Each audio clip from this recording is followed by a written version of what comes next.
Shruti Smriti Purananam Alayam Karunalayam Namami Bhagavat Padam Shankaram Loka Shankaram.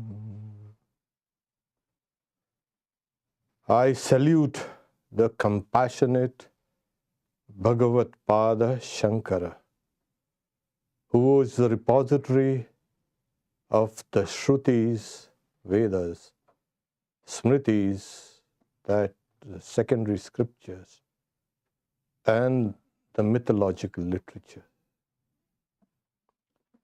who is also the ocean of compassion and the benefactor of the world.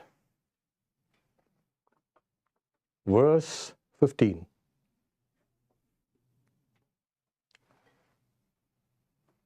One should, through discrimination, read discernment, separate the pure and inmost self from the sheaths by which it is covered, as one separates the rice kernel from the covering husk by striking it with a pestle. We've seen in a few verses leading up to this verse that the Atman is covered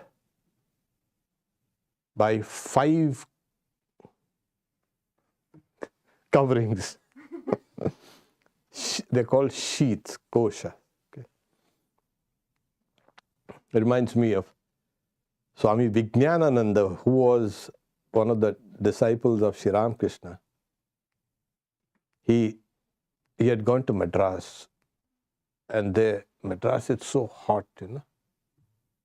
That was Chennai, of course. And he used to wear plenty of clothes in heat and cold and everywhere. So he had gone to Madras, and he was saying, okay. And he was taking his coat, outer coat, inner coat, and so many other layers, saying, oh, they are saying, you are dispensing with your coverings, your kosha. Why do you have to wear all this? Oh, otherwise you will all see my Atman. So, the Atman, there which is inside each and every one, but it is covered. That's why we think we are the covering. How silly we can be. So this is one. So one should discern, should separate the pure and inmost self, the Atman, from the sheaths. As you have seen, the covering of food, the covering of prana, the covering of the mind, the covering of the intellect, and the covering of bliss. These are the 5 coverings. How do we know that? Check out our last video on this.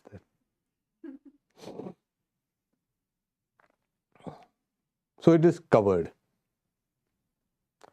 As one separates a rice kernel. Now those who know what a rice kernel is,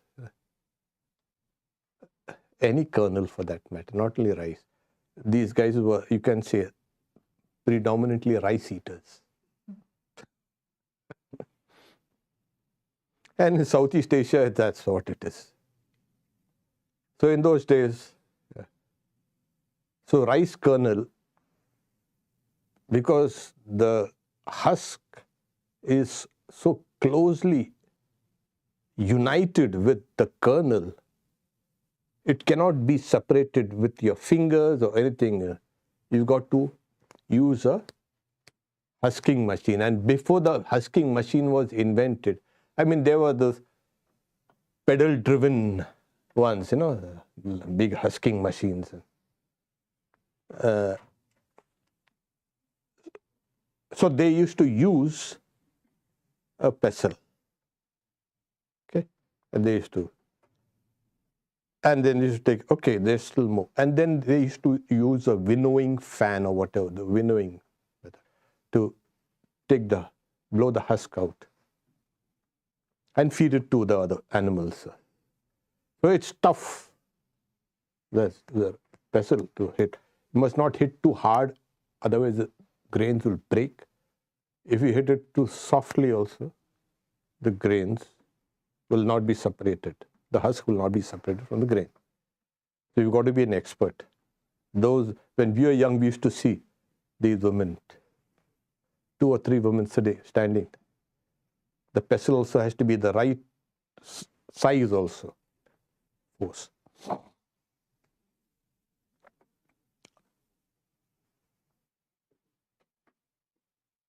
It reminds me of how you have to separate it carefully. Swami Adbhutananda, Latu Maharaj, he was in Calcutta at Balram Bose's house, and he was living there, and there was a Pandit who was giving a discourse on the Upanishads, especially the Katha Upanishad. And with Swami Adbhutananda, there were others, of course. There was another Swami Shuddhananda. Shuddhananda was Swami Vivekananda's disciple. His pre-monastic name was Sudhir. So the Pandits, they were not like us. They, with all fire and brimstone and this, and they used to preach.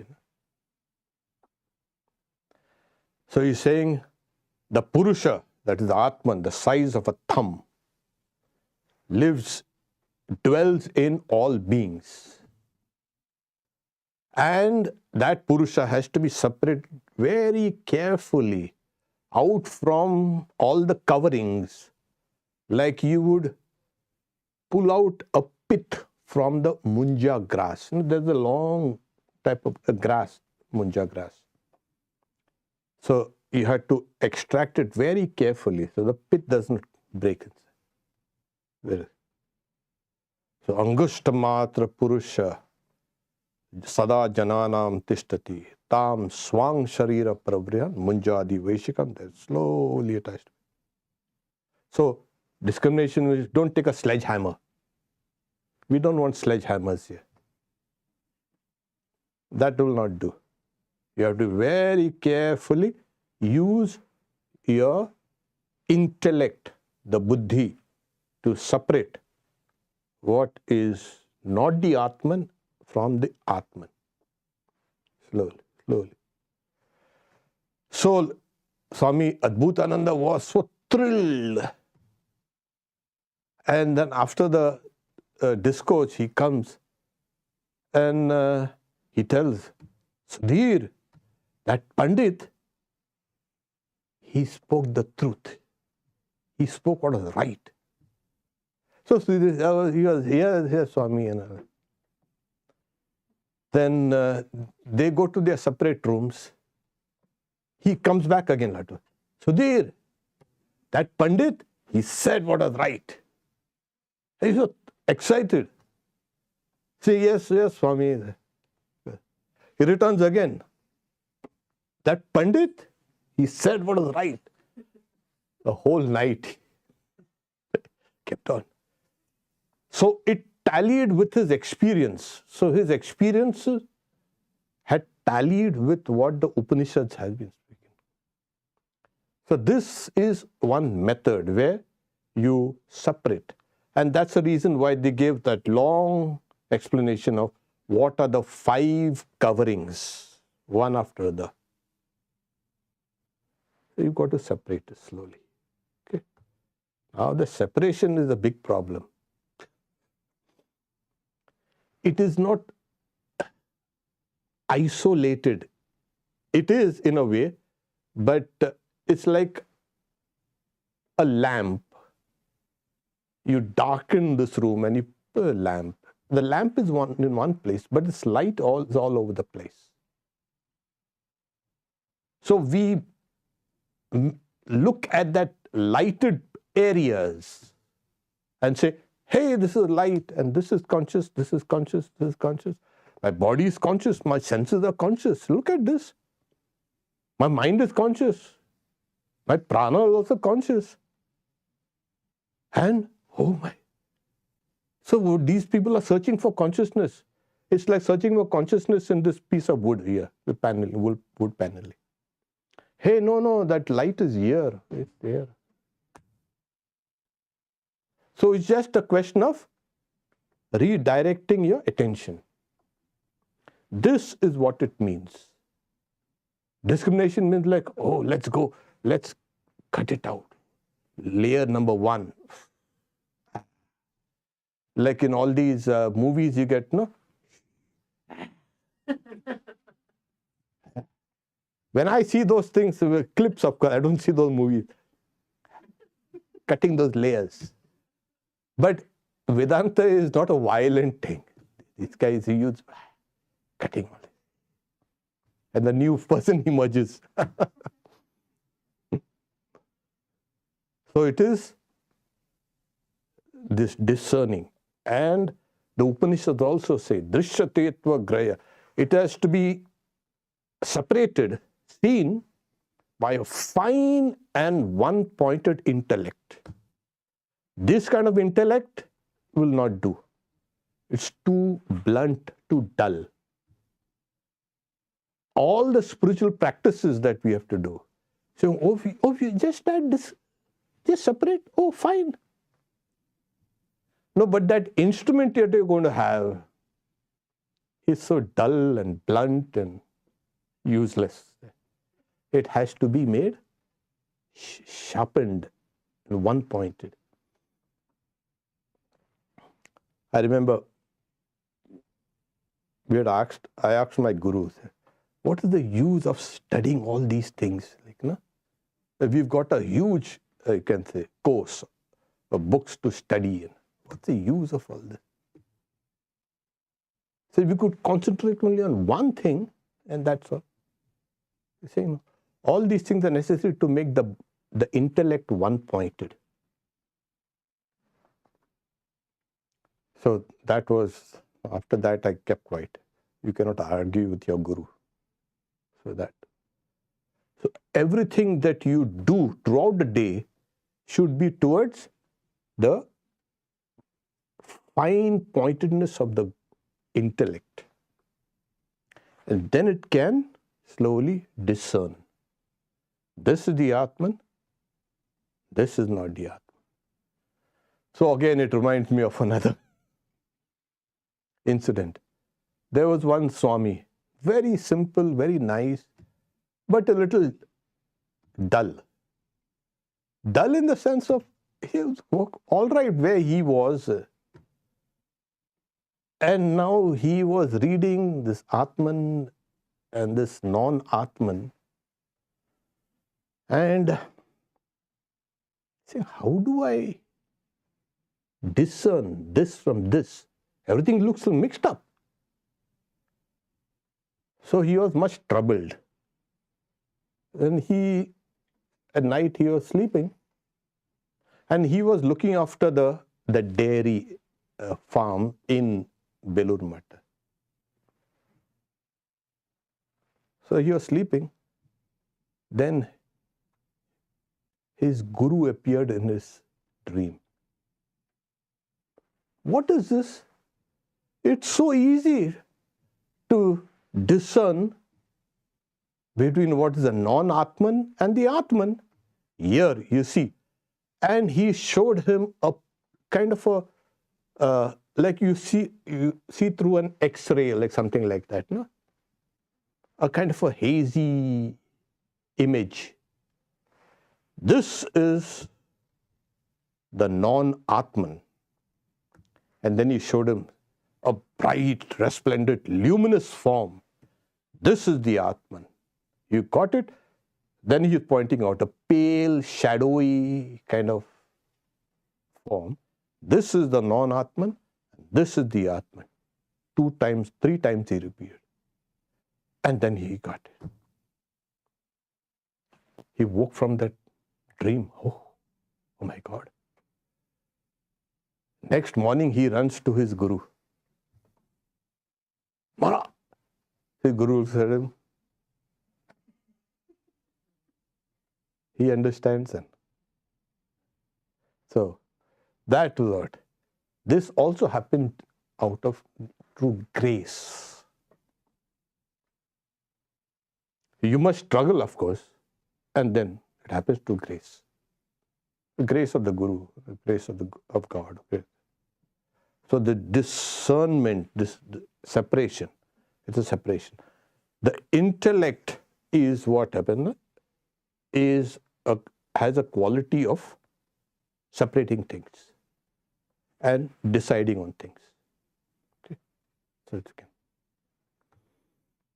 This is so slowly, grace of God, your effort, making your intellect one-pointed, all these things are like that pestle that is being used to separate the husk from the grain, the kernel.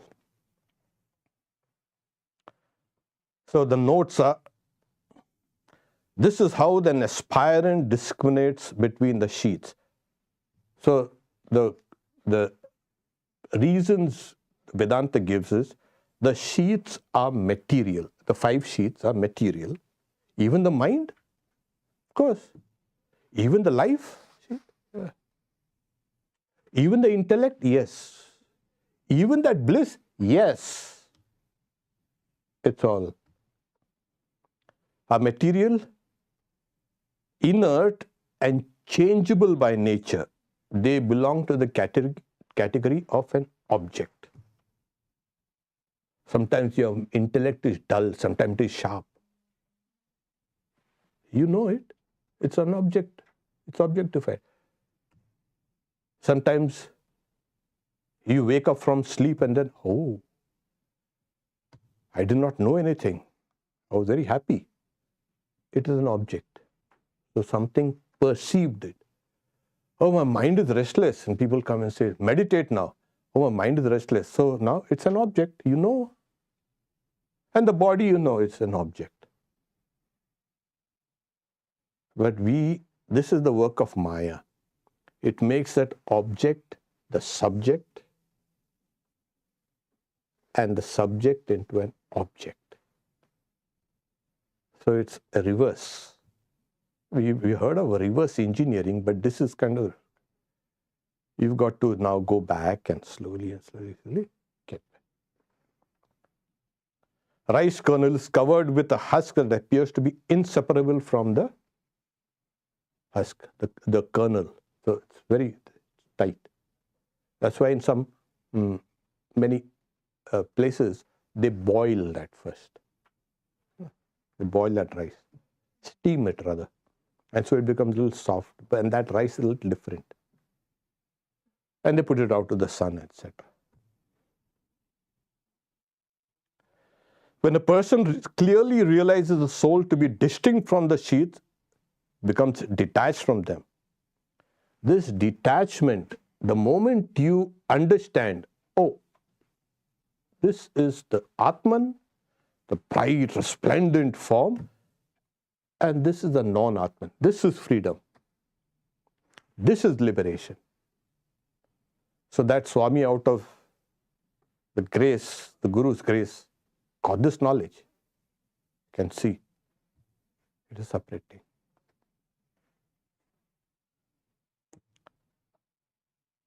Then, why is it that the all-pervading Atman is not tangibly manifest to all things? Yeah. It is intangibly. And so Shankaracharya gives us. I'll read the Sanskrit for those who. Sada sarvagato api atma na sarvatra avabhasate buddhya eva avabhasait svacheshu pratibimbavat Though the all-pervading Atman does not shine in everything, you cannot see the Atman here or in the body. Why? These are things limited. The Atman is unlimited. It is manifest only in the buddhi, the intellect. I think in our previous classes I said that this reflection in the intellect is called the Jivatman, the individual soul. Oh my God, it is here. This Jivatman is here. It's the reflection of the Atman in the intellect, the buddhi. Like he gives the example, like a reflection of a sun or whatever in clear water or in a stainless mirror. I mean, this thing is not, it's just added to elaborate the idea. It's just swacheshu, in something which is clear. It could be clean water or a mirror, clean mirror. So this is the, now you know where it is. Now you know, it is there within you. It's somewhere there inside it has. It is now to be separated. Another example given in another text is, there's a room closed, doors and windows are closed.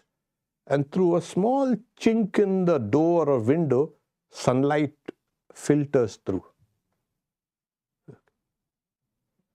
Where will that sunlight reflect the most? You can see it, of course, but where does it reflect most?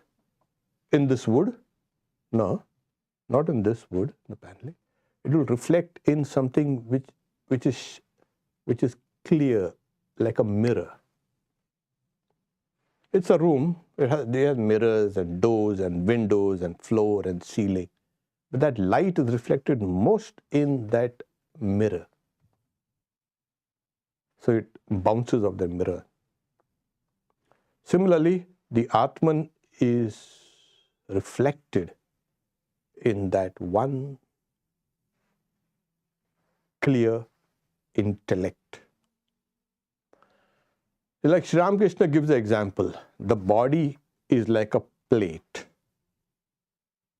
The mind and everything is like the water in the plate. And the reflection of that sun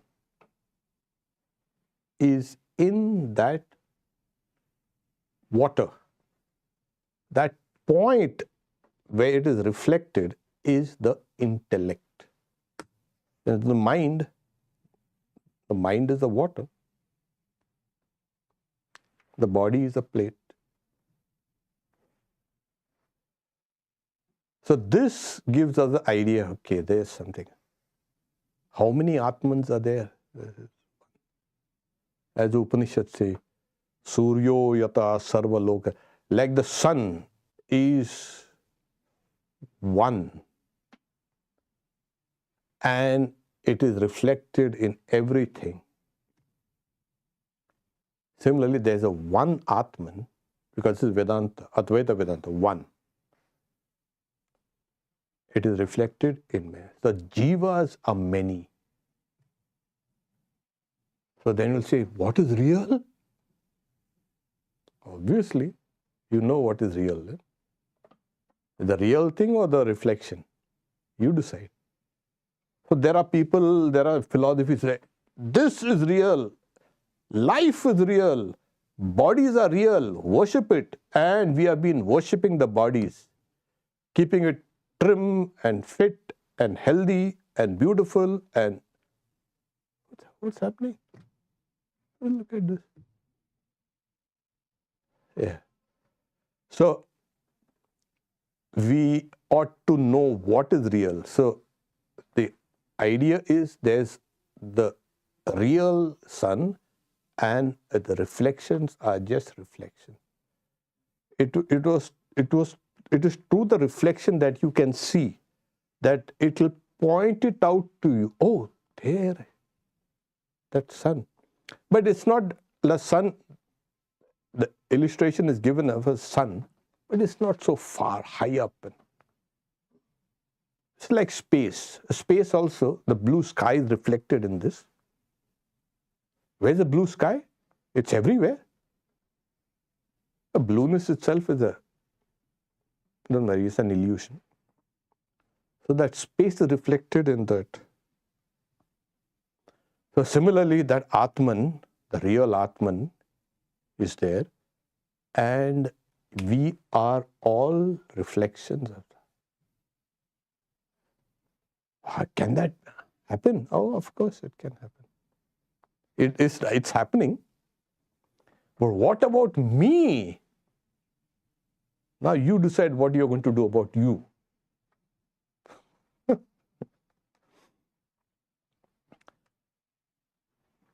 So, though the all-pervading Atman does not shine in everything, indirectly it shines. It is manifest only in the intellect, the buddhi. So you know what happens? The illustration is given is fire and iron. When you put iron in fire, then the iron becomes hot and red hot. And then it becomes like fire. But when you separate it, the iron becomes black as it was.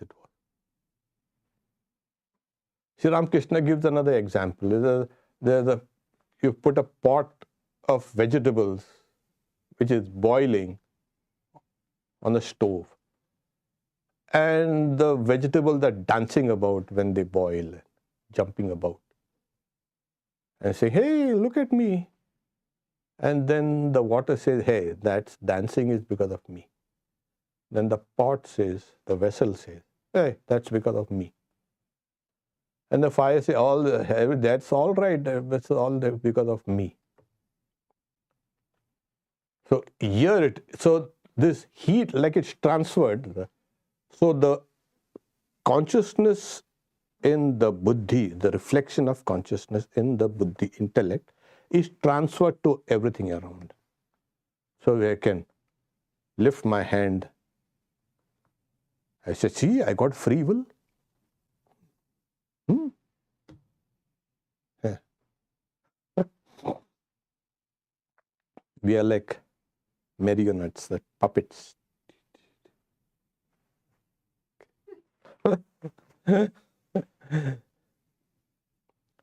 So remember, it is that's why you have to know the self through the self. Know the self, the big self, the S with the capital S, through the self, the small alphabet S. Atmanenvanupashyati. So understand the self. So this knowledge comes. As I said, how it comes. So the notes are all pervading. Atman is present in all objects as existence, luminosity, and bliss. So, see the note. So Atman, where's the Atman? Run about. Keep quiet. Let your mind settle. You feel you exist? Yes. There's no doubt. Search there. And then, does your existence is understandable to you? Yes. That's a luminosity. This. And are you happy you're alive? Sometimes you're unhappy, but mainly. There is a kind of a happiness wherever there's life. Okay? That's called bliss. So we had discussed this as Asti, Bhati, Priya. There are three things. Asti, existence. Bhati, shines, luminosity. And Priya, that which is loved, lovable.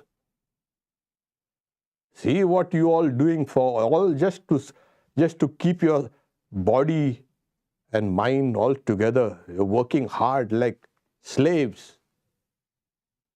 You're like mad. If you stand up on and look at people, like, especially in India, you can see a train comes and disgorges thousands of, which are crammed like sardines.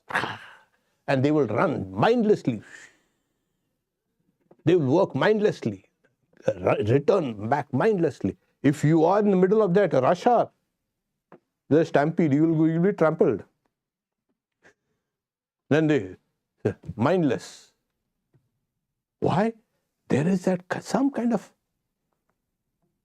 motivation, happiness.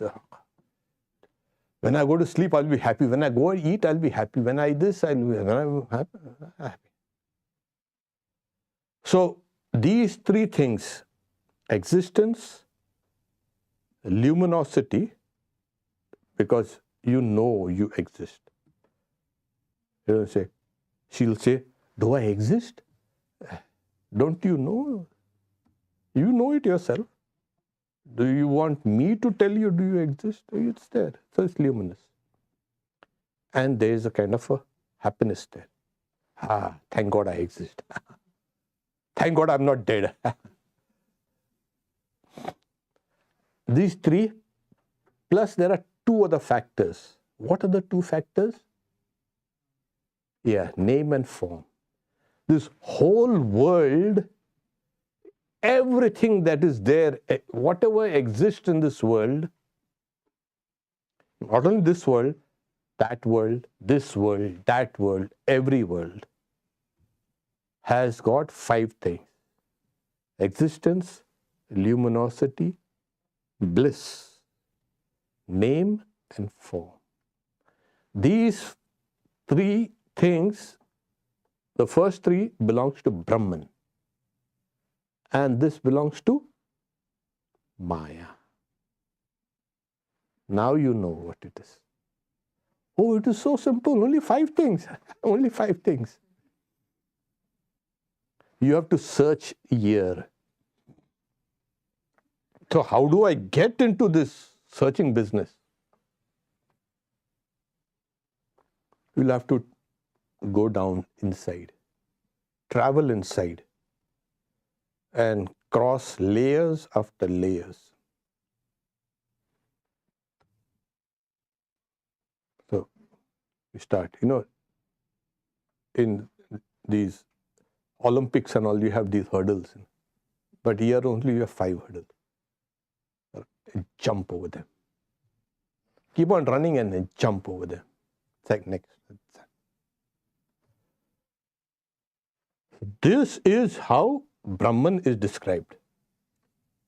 Do you have name and form? Yes, of course, name and form. I have name and form.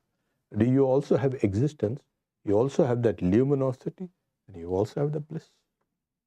There it is. Search here. So go down deep. As we have said, it has to be separated very carefully, like the pith of a grass being drawn out slowly.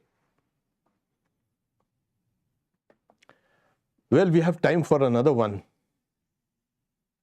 He's saying, though Atman is present in the embodied soul and endowed with organs, pranas, etc., it is distinct from them.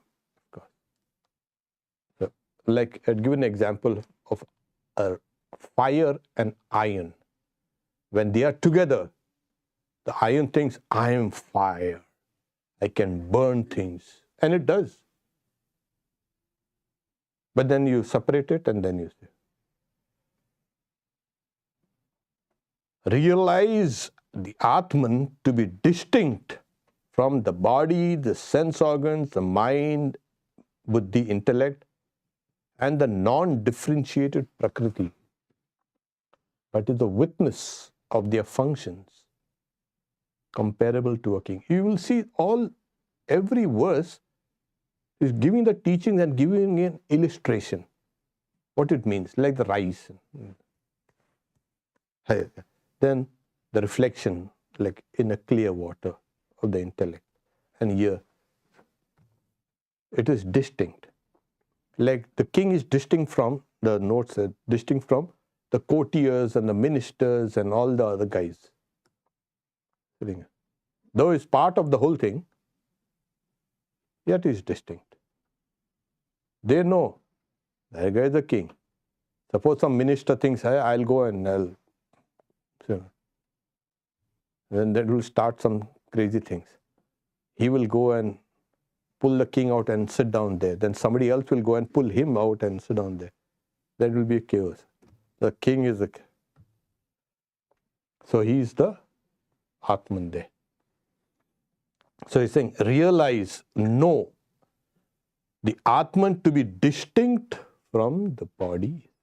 Why? Again, you have to come back again and again. Because it is limited.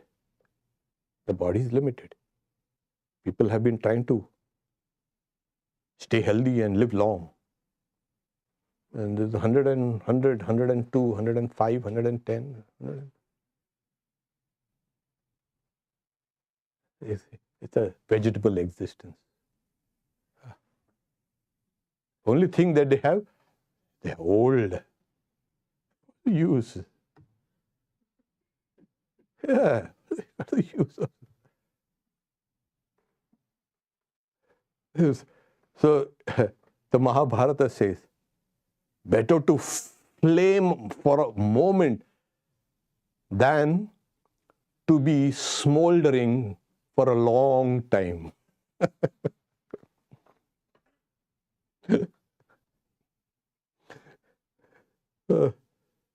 So flame up. So that's the idea. So know the Atman to be distinct from the body, senses, mind and buddhi, etc. So these are limited. These are, again, they are changeable. They are changing. And they are objective. They can be objectified and seen. So this itself, where is this Atman? There are these books, find out who am I? And there are so many preachers there, who am I? And who am I? And everybody is saying, who am I? Who am I? Who am I? And don't keep on saying that loudly to anybody. Okay? People will think there's something wrong with it. So to counter that, who am I? Another sage, I am that. The problem has been solved. Why are you going around questioning, I am that? Who am I? I am that.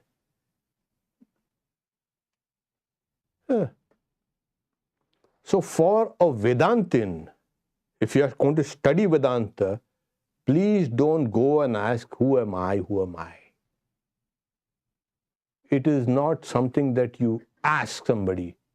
It's not something you ask yourself. Who am I? Who am I? You know, if you don't know who you are, then you are going to go all over the place trying to search an illusion. So Vedantin, whether the Vedantin or a dualist or a qualified non-dualist, doesn't matter. What is it? God dwells in me. Oh, I am always associated, or I have a linked with Him. I am God's child. I am God's servant. I am God's part. Dear, will you go around searching for this I business? Who am I? Who am I? Now you know your problem has been solved there. And for a Vedantin, you are the Atman. I am that. So People have thought that Vedanta is searching for this I. Please, no. It is searching for the Atman. It's not even searching, knowing the Atman. In everything you do, you are taking a step towards that Atman. This is what is it. I know where I want to go. Suppose I want to go to the center, and I say, and I'm walking all around the place, and I go to this neighbor's house and go there and there. You know where the center is. Go straight there. You're going to go all over the place. Oh, it's in Broadway East. Let's go around. You must know where you are going. You must know your goal. And in Vedanta, the goal is you itself. You're going towards a known thing. Vedanta does not say, oh, it's an unknown thing, you cannot go. Understand that when this is understood, then Vedanta becomes easy to tease out from all these kind of things. You are going to a known destination, a known object, your own reality, not some unknown. That's why Swami Vivekananda says, Vedanta preaches a known God. In his practical Vedanta, Vedanta does not preach an unknown God. It preaches the known God. Yeah. We don't know God. Vedanta will never take that stand. I am telling you what is Veda Hametam Purusham Mahanta. I know this great Purusha. Aditya Varnam, like a sun beyond all darkness. It's there, it's telling you. It's known. Why you want to go break your head over who am I, who am I? And this has been the difficulty in Vedanta preachers all over the place. They must insist that Vedanta is telling you something about the reality which is known. And what is the best known in this universe? Yourself. You. You might not know this and you might not know this, but you know yourself. Okay, now what do I do? Plunge in. This. Then it becomes, then you're a Vedantin.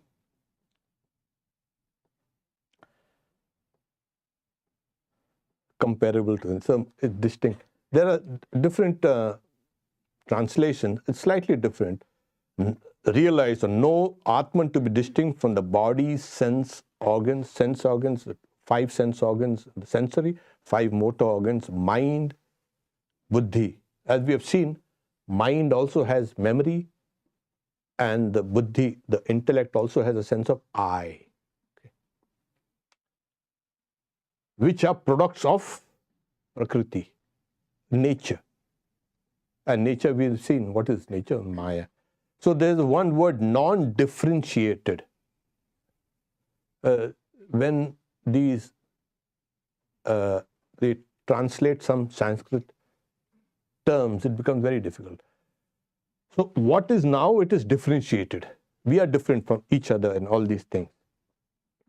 So there is a stage of nature, Prakriti itself, which is in its very beginnings, where there's all these distinctions are absent.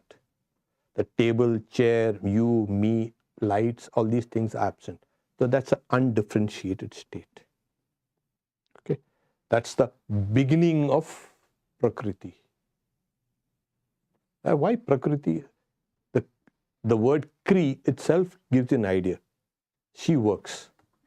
But that's the Prakriti is working. That the word karma comes from the word Kri. Prakriti, Vikriti, Sukriti, Sanskriti, Kriti. So the language Sanskrit, purified. Vikriti, distorted. Sukriti, made beautiful. So all these, that word kriti, so it's a prakriti, prakrishta rupina, that which works, moves wonderfully, beautifully. So look at this creation, isn't it beautiful? So it's wonderful. Spring holidays here. There's no place like Seattle in spring when there's no rain. Sometimes it rains, of course, but how beautiful it looks. So she's doing the work beautiful, the Prakriti.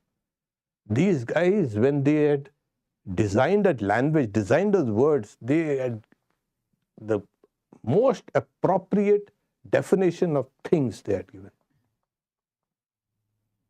That's why it is called Sanskriti, perfect.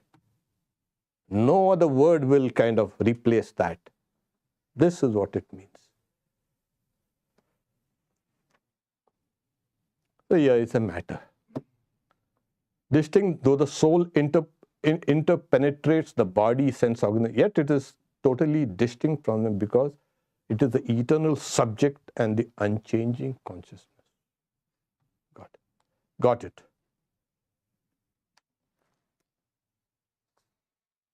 So before we sign off, we make the announcements that tomorrow is the retreat, meditation retreat at Tapovan. Come, I will be explaining the 5 coverings and how to get through it. Okay. And Sunday, Buddha, the greatest man ever born. Going to be disputable. Let's see.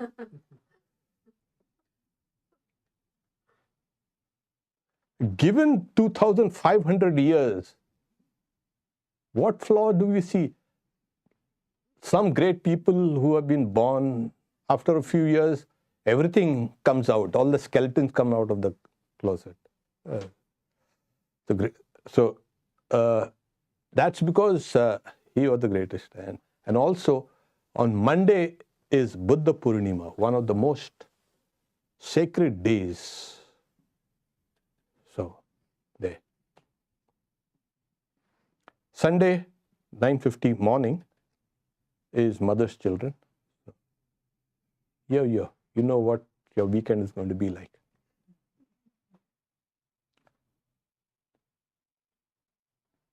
Nothing.